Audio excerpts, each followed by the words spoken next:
Hello everyone, आज जो हम टॉपिक डिस्कस करने जा रहे हैं वो गुप्ता डायनेस्टी।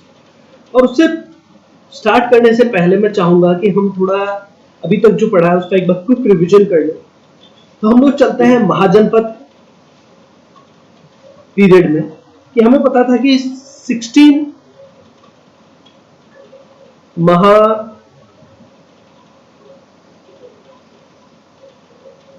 जनपद हुआ करते थे और इनमें जो था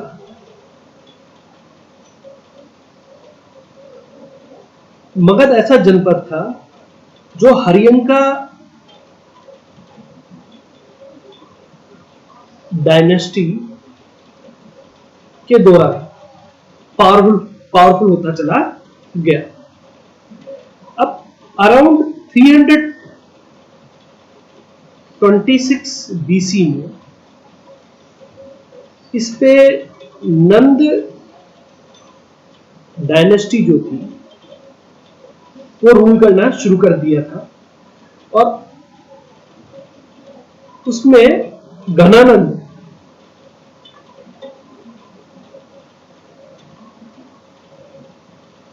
जो थे वो रूल कर रहे थे और ये बड़े क्रूअल किंग्स के रूप में माने जाते थे और ये जो सब्जेक्ट था या किंगडम था बहुत अनसेटिस्फाइड था। तो हमारा यहीं पर से चंद्रगुप्त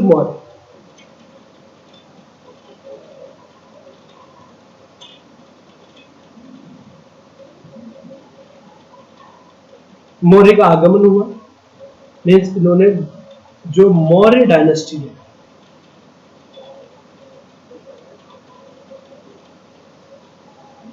डायनेस्टी की स्थापना घनानंद को परास्त करके ये चंद्रगुप्त मौर्य जो थे उन्होंने मौर्य डायनेस्टी की स्थापना की।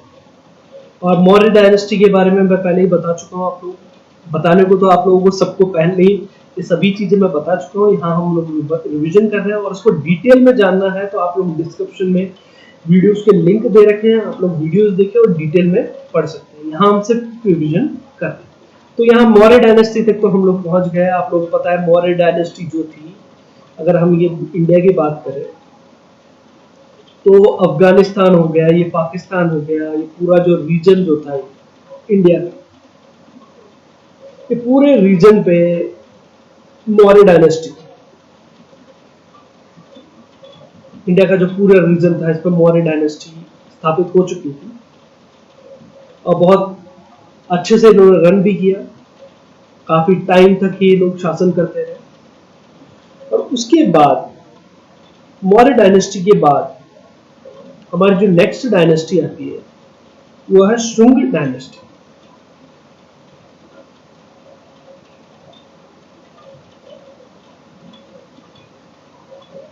अब शुंग डायनेस्टी जो थी उसका जो फाउंडर था वो था पुष्यमित्र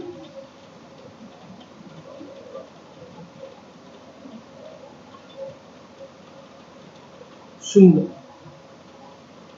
तो पुष्यमित्र शुंग जो थे उन्होंने शुंग डायनेस्टी की स्थापना की। शुंग डायनेस्टी के पश्चात जो नेक्स्ट डायनेस्टी आई वो थी अपनी कण्वा।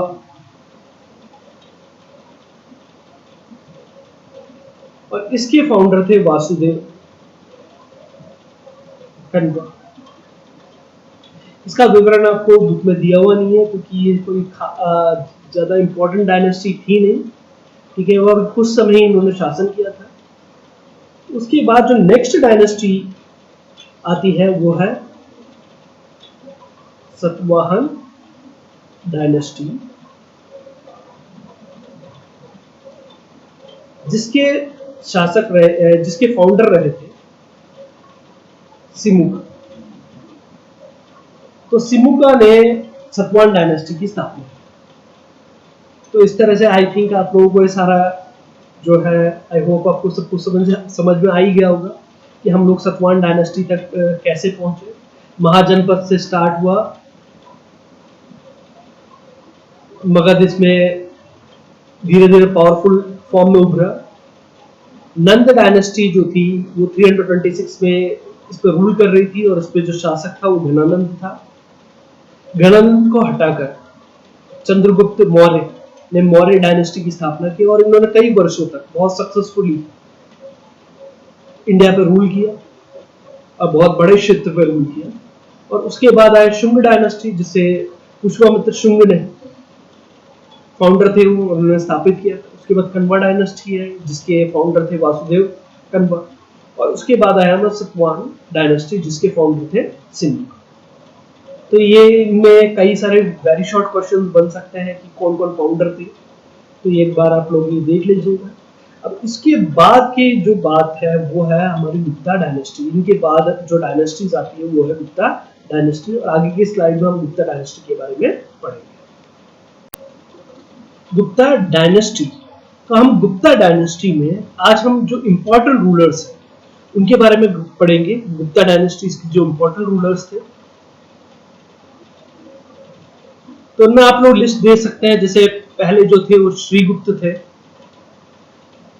सबसे पहले हमारे श्रीगुप्त आते हैं और ये फाउंडर थे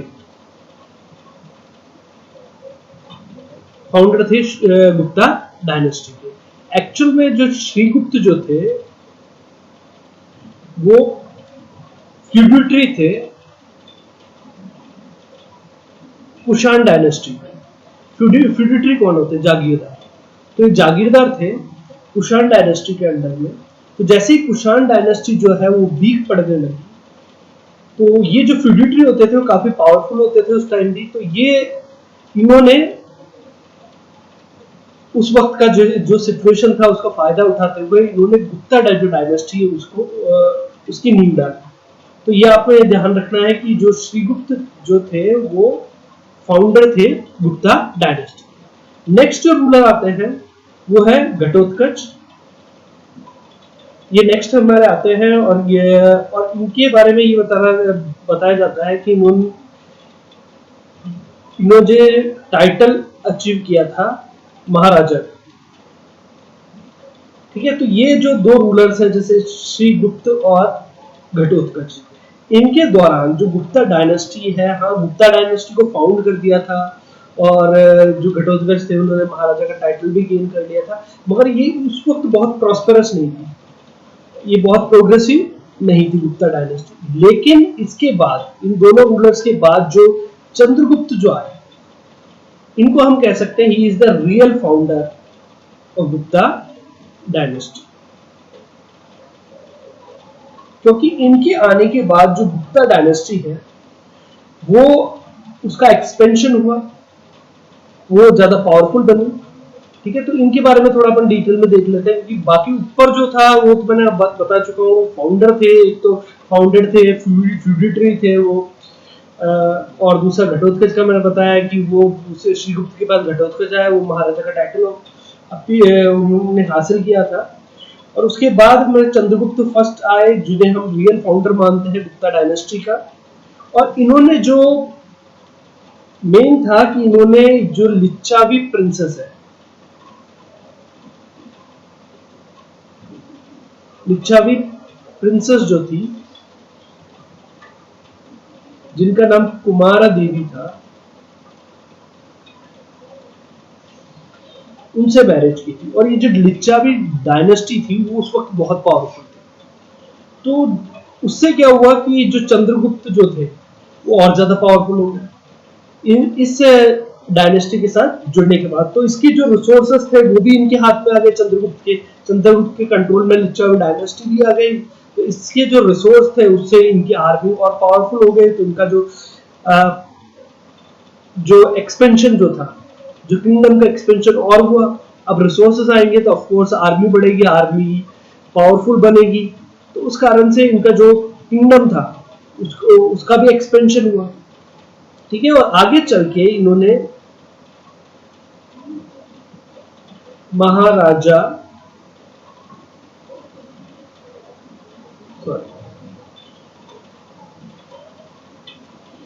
अधिराजा का टाइटल भी हासिल किया। और इनके टाइम में जो कैपिटल था वो पाटलिपुत्र था। तो चंद्रगुप्त के बारे में अपने इतना ही जानना सफिशिएंट होगा। उसके बाद हमारा जो नेक्स्ट जो रूलर आता है वो है समुद्रगुप्त। तो समुद्रगुप्त जो थे वो कुमार देवी और चंद्रगुप्त फर्स्ट जो थे उनके पुत्र थे, और इन्होंने बस कह सकते हैं कि इनके टाइम पे जो गुप्ता डायनेस्टी जो थी वो सबसे ज्यादा पीक पे रही। ठीक है, तो चंद्रगुप्त ने तो खैर रियल फाउंडर माना जाता है, उन्होंने भी एक्सपेंशन किया था, और जो जैसे ही समुद्रगुप्त आए इन्होंने अपने एरियाज को, मैं मैप के थ्रू आपको समझाऊंगा, उनके एरिया को बहुत ज्यादा एक्सपेंड किया। ठीक है, और इन्हीं एक्सपेंशन के कारण जैसे हिस्टोरियन थे एक जिनका नाम था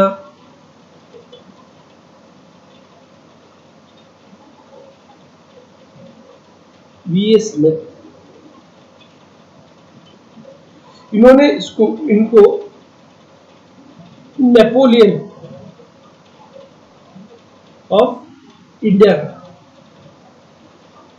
क्योंकि इन्होंने अपने किंगडम था उसको एक्सपेंड किया था, और कहा जाता है इन्होंने कभी कोई युद्ध हारा भी नहीं था। इस कारण से जो हिस्टोरियन वीएस स्मिथ है उन्होंने समुद्रगुप्त किसको समुद्रगुप्त को नेपोलियन ऑफ इंडिया भी कहा था।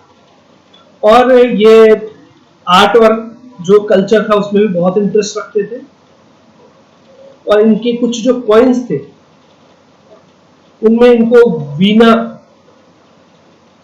बजाते हुए दिखाया गया है। और इन्हीं के टाइम पे जो पोएट थे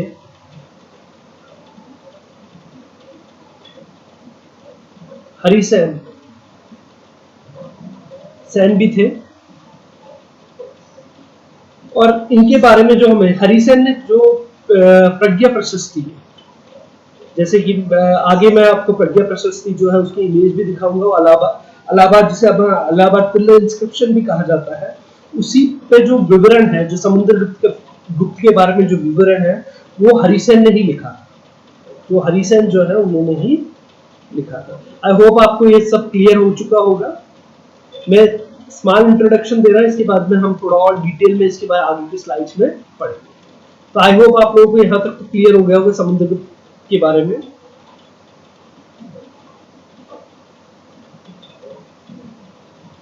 उसके बाद समुद्रगुप्त के बाद आए चंद्रगुप्त सेकंड।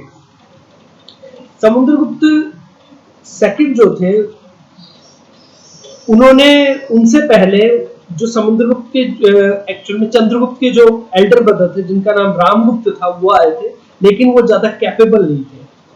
कौन आए थे? रामगुप्त।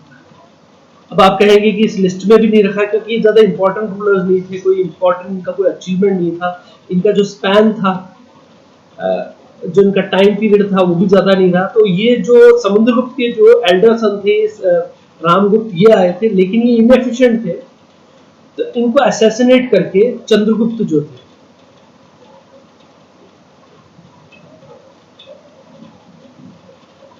चंद्रगुप्त सेकंड आए। इन्होंने जो इनका इंपॉर्टेंट अचीवमेंट था उनमें था कि उन्होंने जो शाखा किंग्स थे, किंग जो था उस टाइम के जो शाखा किंग थे उनको डिफीट किया था। और उसके बाद एक बहुत बड़ा अचीवमेंट था, शाखा बहुत पावरफुल थे, इनको चंद्रगुप्त सेकंड ने इनको उन्हीं के किंगडम में जाके हराया था। और उसके बाद इन्होंने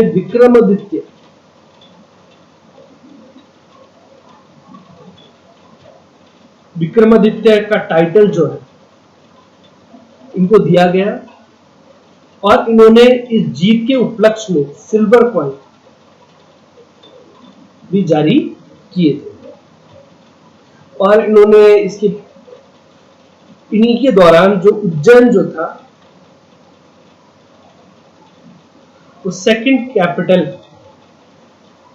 बना गुप्ता डायनेस्टी का। तो फर्स्ट कैपिटल तो आपको पता पाटलिपुत्र था, तो उज्जैन जो था इन्हीं के टाइम पे जो सेकंड कैपिटल की फॉर्म में उभरा। तो जो मेन इंपॉर्टेंट जो सोर्स है चंद्रगुप्त के बारे में सिर्फ यही है। इसके बाद हमारे आते हैं कुमार गुप्त। कुमारगुप्त का जो इम्पोर्टेंट अचीवमेंट था, तो उसमें एक सबसे इम्पोर्टेंट अचीवमेंट था नालंदा यूनिवर्सिटी।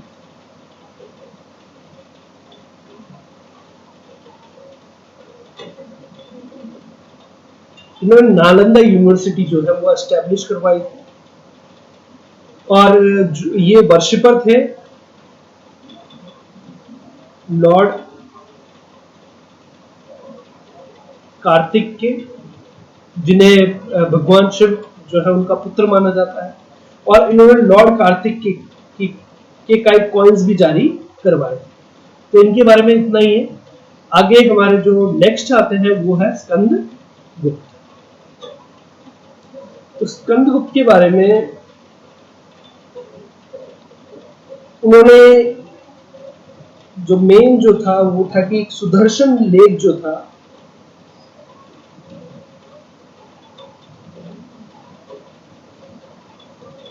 उसको रीइनोवेट करवाया था।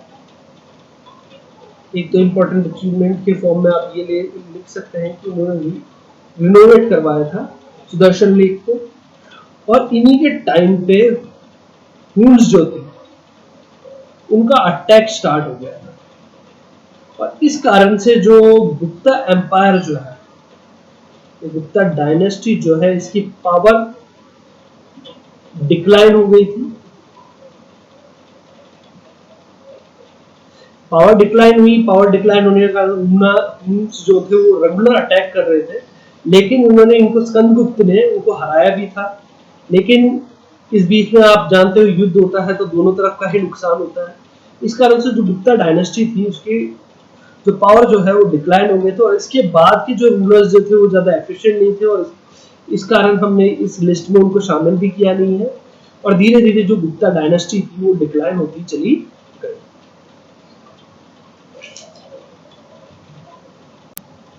हम पिछले स्लाइड्स में इंपॉर्टेंट रूलर्स, गुप्ता डायनेस्टी के इंपॉर्टेंट रूलर्स की बात पढ़ चुके हैं। मैंने जैसे पिछले स्लाइड में बताया था कि मैं उनके एम्पायर्स के बारे में बताऊंगा, कि उनके कॉन्क्वेस्ट के बारे में। तो आज हम मैप से थोड़ा समझने की कोशिश करते हैं कि किस किस ने कितने बड़े क्षेत्र को कवर किया था।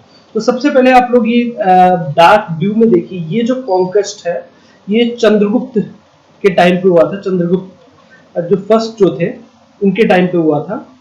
आप लोगों को पता ही है कि श्रीगुप्त जो थे वो फाउंडर थे, उसके बाद घटोत्कच आए, और उसके बाद चंद्रगुप्त आए, और चंद्रगुप्त ने इतना बड़ा एरिया जो है कवर किया था। जैसे कि मैंने बताया था कि उन्हें रियल फाउंडर कहा जाता है, क्योंकि जब तक श्रीगुप्त और घटोत्कच थे, ये जो गुप्ता डायनेस्टी थी ये इसने एक्सपेंड नहीं किया था, मगर जैसे ही चंद्रगुप्त आए उन्होंने इतना बड़ा क्षेत्र उसको एक्सपेंड किया। और इसमें आपको एक इंपॉर्टेंट इवेंट के फॉर्म में आपको मैंने बताया था कि उन्होंने लिच्छावी प्रिंसेस कुमार देवी से, जो लिच्छावी डायनेस्टी की प्रिंसेस थी, उनसे मैरिज की थी, जिसके कारण वो और ज्यादा शक्तिशाली हो गए थे, क्योंकि लिच्छावी जो डायनेस्टी थी वो खुद बहुत पावरफुल थी। तो उनके रिसोर्सेस उनके पास आने से वो और ज्यादा पावरफुल हो गया, और उन्होंने अपना जो एम्पायर था, ये जो आप देख रहे हैं, इस पूरे क्षेत्र को उन्होंने कवर कर लिया था। उसके बाद चंद्रगुप्त और जो कुमार देवी है उनके पुत्र आते हैं नेक्स्ट समुद्रगुप्त। जैसे आप ये लाइट कलर में देख सकते हैं, ये पूरा जो क्षेत्र है ये समुद्रगुप्त ने कॉन्कर किया था। आप देख सकते हैं इनके कॉन्क्वेस्ट और चंद्रगुप्त जो फर्स्ट के कॉन्क्वेस्ट में कितना फर्क है। इनमें बहुत बड़ा क्षेत्र को कवर किया था, और ये सबसे सक्सेसफुल कह सकते हैं, समुद्रगुप्त जो थे सबसे सक्सेसफुल किंग थे गुप्ता डायनेस्टी में। और इनके अचीवमेंट्स में आप लोगों को पहले ही बता चुका हूँ। उन्होंने एक तो सबसे बड़ा अचीवमेंट आप देख ही सकते हैं मैथ के थ्रू कि इन्होंने बहुत बड़े क्षेत्र को कॉन्कर कर लिया था, और ये इनको क्योंकि इनके कॉन्क्वेस्ट अधिकतर सक्सेसफुली रहे, और कहा जाता है कि उन्होंने कोई भी युद्ध नहीं आ रहा था, इसलिए हिस्टोरियंस जो है उनको नेपोलियन ऑफ इंडिया भी कहते हैं, समुद्रगुप्त। तो गुप्ता डायनेस्टी में आप थोड़ा ध्यान रखें, समुद्रगुप्त सबसे ज्यादा फेमस रहे, क्योंकि उनके कॉन्क्वेस्ट को भी देख लीजिए आप लोग, सबसे पावरफुल भी रहे, सबसे फेमस भी रहे वो, बिकॉज ऑफ हिज कॉन्क्वेस्ट में उनकी जीत मायने रखती थी, और उनके टाइम पे गुप्ता डायनेस्टी सबसे ज्यादा फ्लरिश हुई थी। उसके बाद आते हैं हमारे चंद्रगुप्त सेकंड। तो चंद्रगुप्त सेकंड ने ये देखिए, ये वाला जो एरिया है, ये पूरा चंद्रगुप्त सेकंड ने गुप्ता डायनेस्टी में ऐड किया था। तो इनका कॉन्क्वेस्ट मेनली मैंने आप लोगों को पहले भी बताया था कि चंद्रगुप्त जो थे उन्होंने अपने जो एल्डर ब्रदर थे जिनका नाम रामगुप्त था, उनको असैसिनेट करके उन्होंने वो आए थे, किंग बने थे वो। और रामगुप्त जो थे वो कैपेबल रूलर नहीं थे, योग्य रूलर नहीं थे, तो उनको हटा के चंद्रगुप्त सेकंड आए। और उन्होंने उनके आने के बाद उन्होंने विक्रमादित्य का टाइटल भी हासिल किया था। ये सब मैं पिछले वीडियोस में बता चुका हूँ। ये वीडियो इतना कुछ बताने का मुख्य उद्देश्य ये है क्योंकि ये एक इम्पॉर्टेंट टॉपिक है गुप्ता डायनेस्टी, और इसके बारे में आपको पता होना चाहिए। कॉम्पिटिटिव एग्जाम्स के लिए भी इम्पोर्टेंट है, as well as for the board exams है उसके लिए भी इम्पोर्टेंट है। चलिए आगे बढ़ते हैं।